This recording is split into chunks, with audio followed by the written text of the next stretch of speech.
This was meant to be a safe haven, a place where children could grow up in peace, away from Somalia's civil war.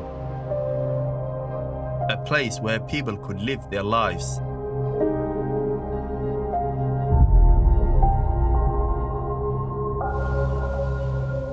But what happened here in July shattered that illusion.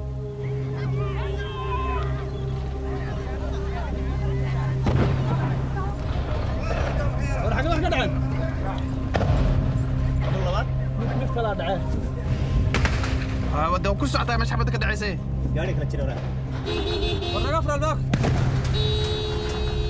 26 dead, 56 injured. Lives changed forever. سينادان مرة كسمايو باكحون وحيابا سكال وحرو دعما. marka cid walba aqli leh way ka dareemi karaan inay ka dhaadhacsan tahay wax bulshada khalkhal lagu gelinayo ama dib u dhac saameyn Jubaland ay ku yeelanayso inay qof walba u dareemi karaa. My name is Jamal Osman.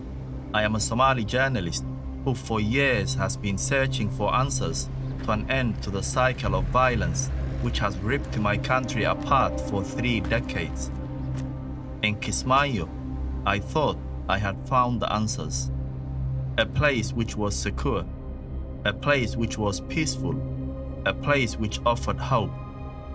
But in my country, tragically, nothing is ever that simple.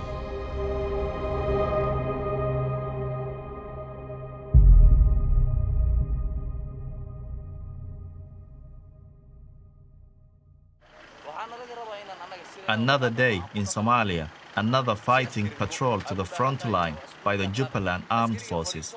Young Somali men gearing up to kill other young Somali men, the way it has been for much of my life.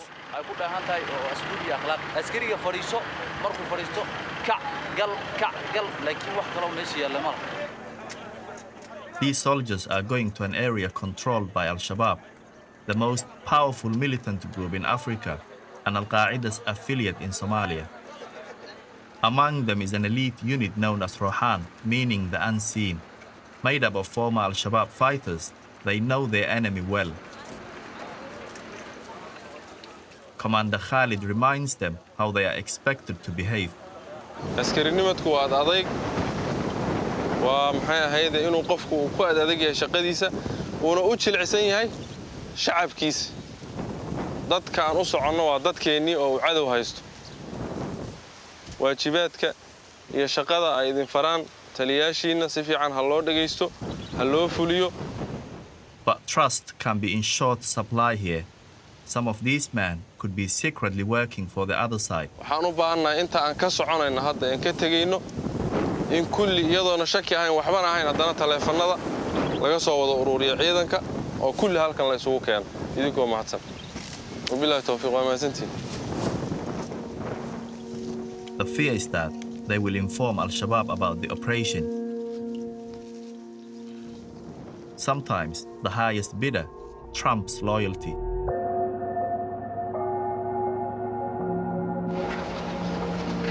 I am traveling with Commander Khalid in an armored vehicle. He's receiving regular updates from his informants inside Al-Shabaab. ilaa xalay xog badan ma ururni eriyada dhanna marka sidan hadda aan ku socono mararka qaar siyaabo ka duwan baa iyadan loo howlgalaa ciidanka howlgalaa. Where they're not telling us exactly where, but they are planning to attack Al-Shabaab.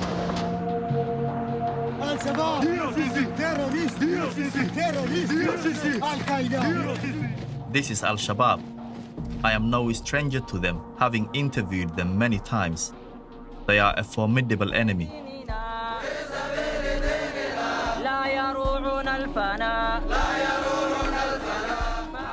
Formed around 2006, Al-Shabaab controls large swathes of territory in southern and central Somalia, including parts of Jubaland. They want to overthrow the Somali government and establish a state based on their interpretation of Islam. Yeah, we've been driving for 2.5 hours now, and the commander told us that we are very close to the front line, so I have got to put on my body armor.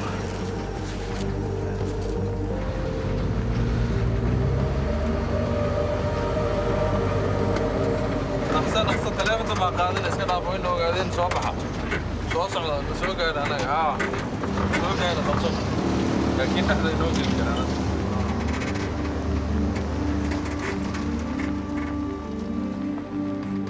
Berhani village, 50 kilometers outside Kismaayo, Jubaland's regional capital.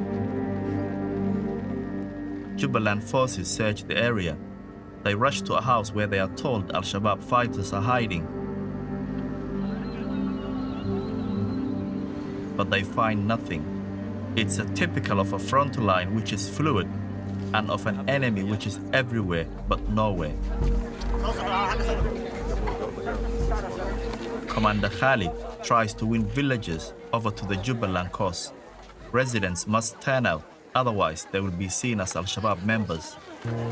But look closely, it's all old men, women and children. إن درنسنا إن نوله هدي كرين إن بدن عبس أديها كقبتان أوجي إذا ما ظنوا حي كتلة شيران مر والبيان إيدين أديجان إيدين معها عدو إيدين ك وحيدين وهل في عنتين فبار حاني وتنمية ما عندك ما أود أنا وربع معي ما أود يا كبقى يسامرك نفتينا وبغيها عدا كبقى يسلك مشيك ما باصير كذي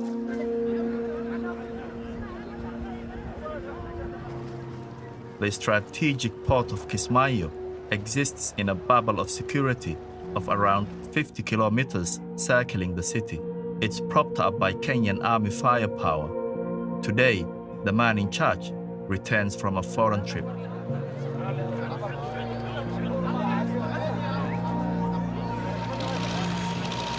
President Ahmed Madobe is popular here for creating a sense of peace and security. There hasn't been a major attack by Al-Shabaab since he came to power 7 years ago. By contrast, in the Somali capital Mogadishu, major attacks are commonplace.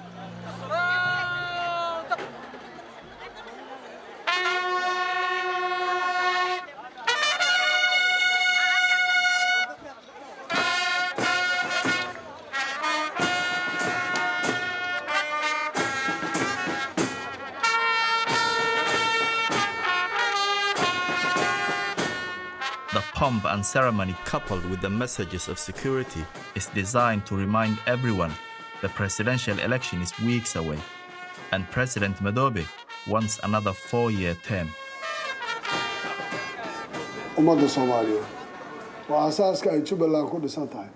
Waxaan ognahay Jubaland dadaal dheer bay soo martay dib u heshiisiineed kaasoo keenay in maanta dadku si aad aragtay ay ku wada nool yihiin, noloshoodu si aad aragtay ay yihiin, isbeddelka ku yimid ayna maanta jirin wax colaad qabiil.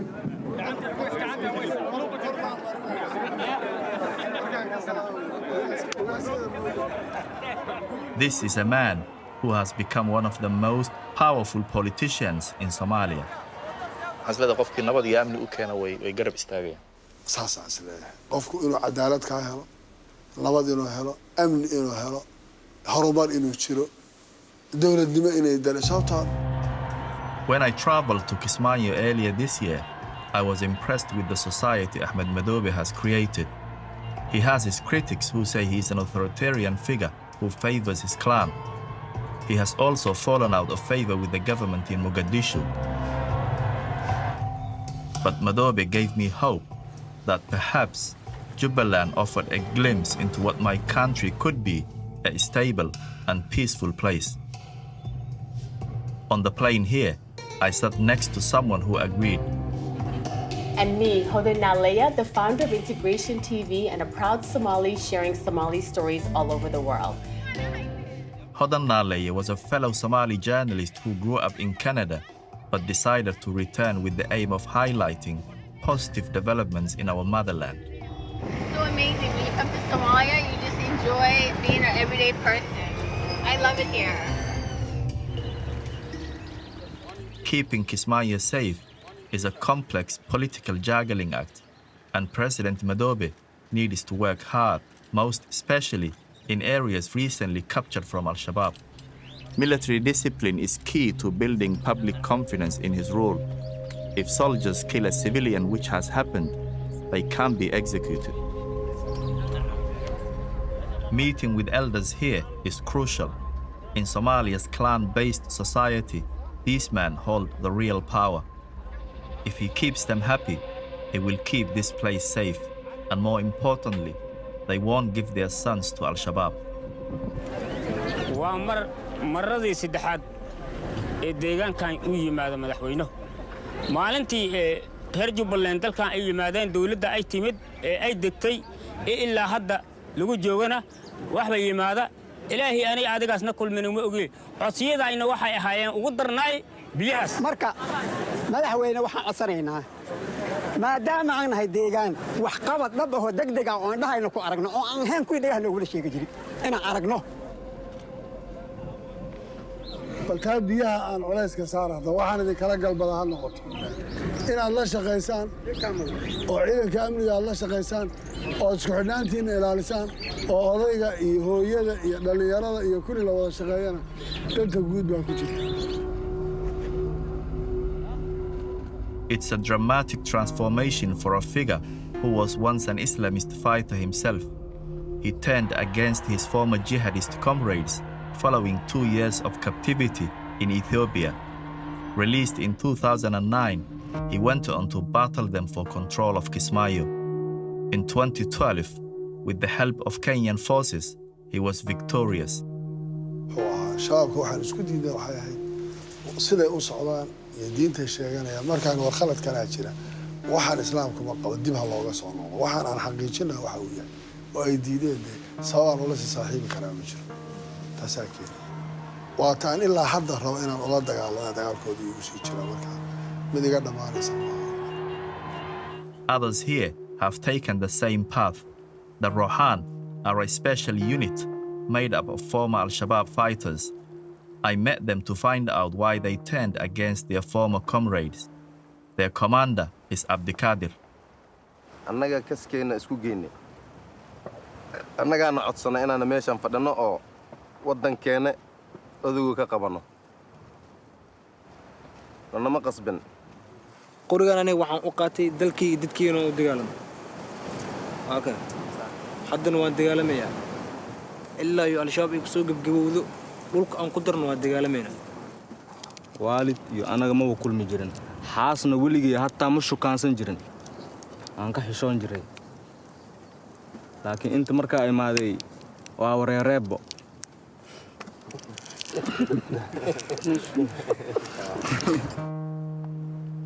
But being a Rohan is risky. Abdikadir says his brother was targeted by Al-Shabaab. hadda aan kula hadlayo oo wiil aniga xiga aqamisti waxa lagu dilay salagle hadda nin gaal baad la shaqeysaa hadda aan xagga gaal soo kuma.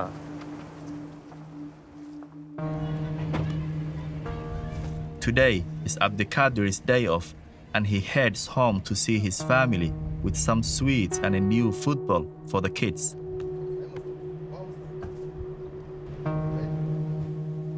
Abdikadir's wife is pleased her husband has switched sides. isbedel weyn aan ku arkay shabaab markuu la shaqeyn jiray hadda dawladii markuu u shaqeynayo ma sha Allah tahay shabaab dib aan ku qabnay 7 bilood 8 bilood oo maqnaana duurku ku jira dagaal uu aaday kun shilin lagu musiinay bil ilmaha malahan rafaad qorigan horta waxaan u wataa ana mustaqbalkii oo saan lagu dhalay ana imahayga in mustaqbalkooda sida hadda ani aan ku suganahay inaan ku bedelnaadaan raba qorisaas u wataa. Abdikadir feels he's made the right move at the right time. He could have ended up here.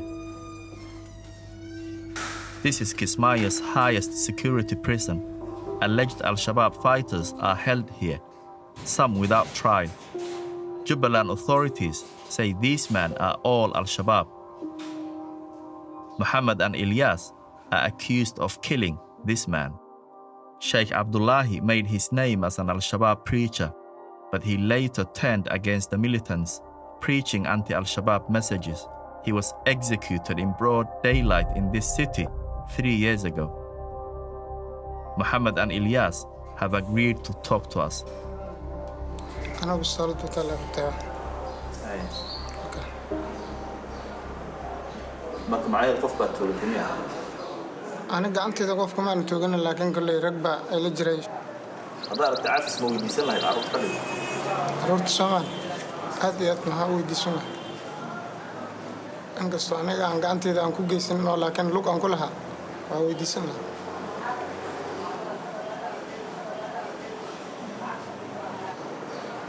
شباب مبانا هاي دي مقالة وأنسك سؤالي ليش شقاق قوي دانين عن كقفتم بعد ديار وعمر بس شقاق قوي شو أنا وادليس نضط سما يا وحي مركا شقاق أم القوي كان الدرس كليه ما عن شقاق ما حد كل شيء ما حد كل من نور شيء نيكو دانير مركو ياسين سبا كوحها بنوني كواضع ركت عيال نبى كوح بوجعليها نبى كوح بؤاد وحيسية وطنية هذا مركا وطن كسي سبب لغة دجال باك جرته إما الدولة دي إما شباب وحكة لو اللي هي مجرى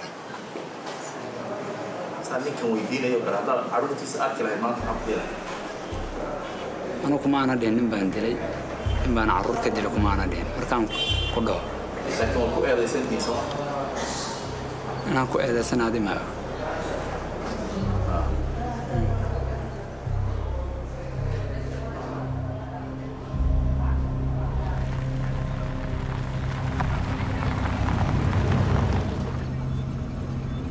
Tonight, we are with the Jubaland police force. Rumors abound Al-Shabaab have smuggled 3 vehicles laden with explosives into the city and are preparing to carry out attacks.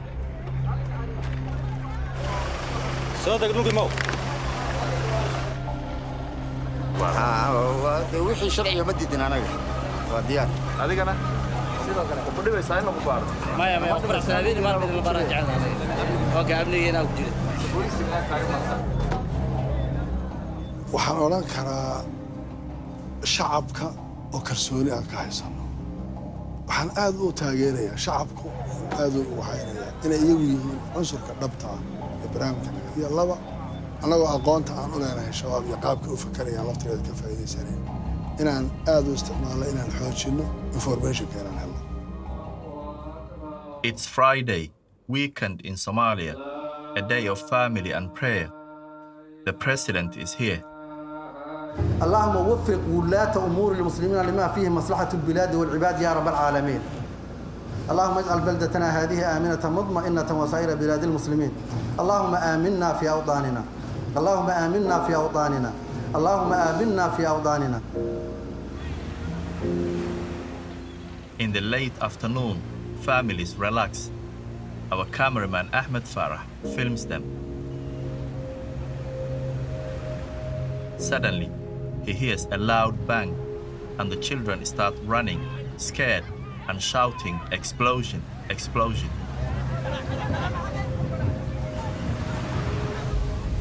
In that moment, 7 years of safety and security in Kismaayo is gone. This is CCTV footage of the explosion.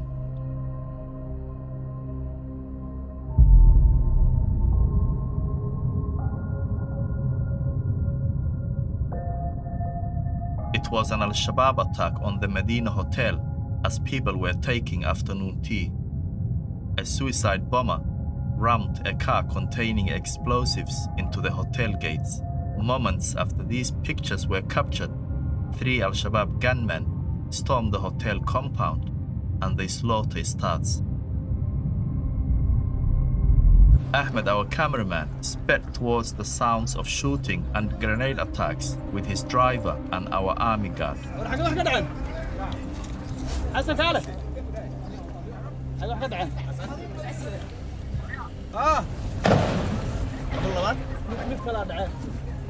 عليه محمد انت نظام نجاوب كسونا ودو كل ساعه مش حبتك دعيسه gaari kala jira kala jira saaxib bukhari kala jira kala jira anay maqlo bukhari ma yidib inuu qad bukhari bas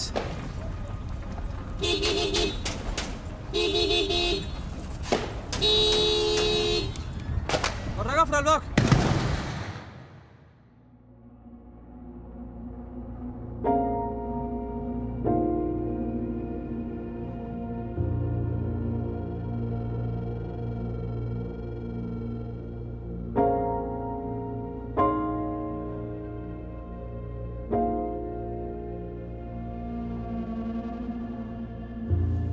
The battle between the Al-Shabaab gunmen and government forces lasted 12 hours. It ended with 26 dead and 56 injured. 3 attackers died. 1 was captured alive. One of the first to be killed was the lady I met on the plane, Hodanaley. She was heavily pregnant at the time and left 2 young sons behind. Hodan will never leave Kismaayo, the city she praised to the whole world. She was buried alongside her husband Farid, also killed in the attack on the outskirts of the city. meydka aan aasanno ummadda Soomaaliyeedna kulligood aan leeyahay Sameeyey baan Allah idinka siiyo aanan u ducayno assalaamu calaykum waraxmatullaahi wabarakaatuh. The attack has undermined everything President Madobe has worked for. His authority diminished.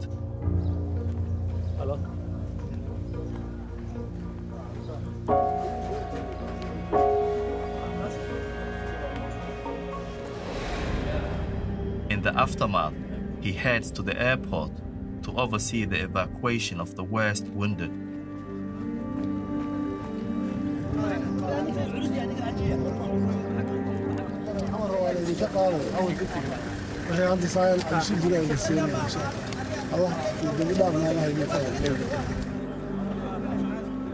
It's important to show he is in charge.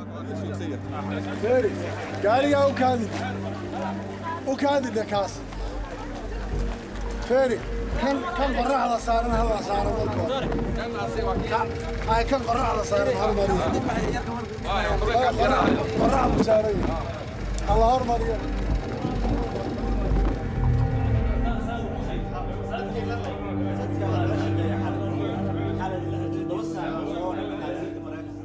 President Madobe has been urging Somalis worldwide to return to Kismaayo, saying it is safe to live and invest.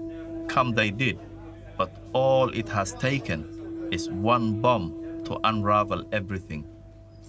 والله أرنت العضيد ده واحد مؤسف هورت لقى حماض سادو أركيسين بانا دتك درين كيسوا صوته واحد كعصب جو جبلان أو لنجودها ما نكره كارها كسماء واحد كعصب تاسع مركز دتك واحد كنت هي قادة شواه وحنا السبب يصير سلايا هاي وحبنا بأمني أود بريورتي وحي اللي صار يبقى وحبنا سوي يرى للمانو سياسة ده هذا هو مشغول. Before the attack, you could see local residents were going on about their daily lives. You could sense this is a peaceful city. People were walking around late in the evening. But since the attack, the mood has changed. وأرجع dadkii waa kala yaacay waxaan u baranay maaha sawax ku go'ay waa ragii waa waxaan dhalnay iyo wixii nala dhashay dhibaatada wayna saameynaysaa hooyo baana soo moogid marka cid walba aqli leh way ka dareemi karaan wayna ka dhaadhacsan tahay wax bulshada khalkhal lagu gelinayo ama dib u dhac saameyn Jubaland ay ku yeelanayso inay qof walba u dareemi karaa laakiin alxamdulillah halkeeda ka soconaysa insha Allah. In August, President Madobe was elected for another 4 years. Will he manage to restore security here? Perhaps.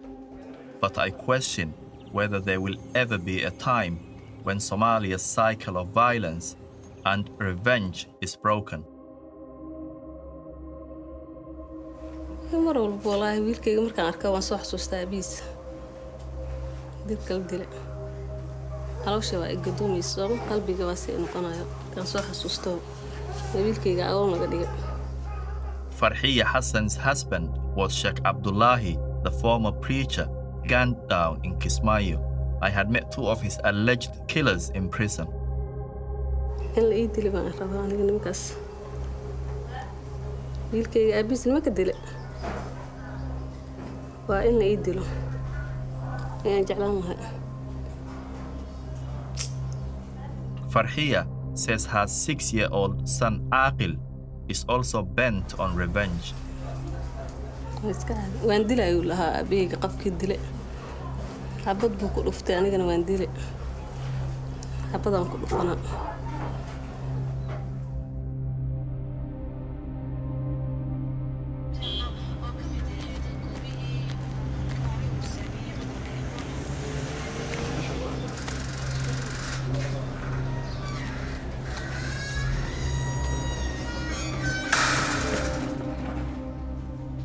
I showed footage from Farhiya's interview to Ilyas and Mohammed, the man accused of Sheikh Abdullah's murder.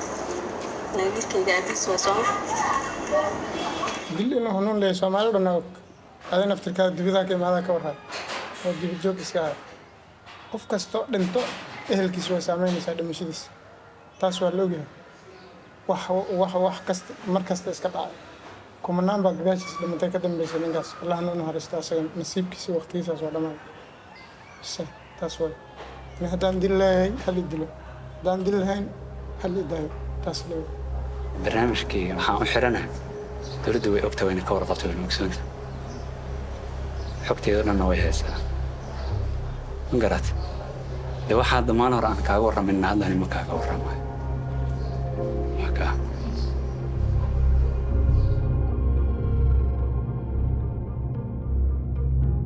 It remains to be seen what fate awaits Ilyas and Mohammed.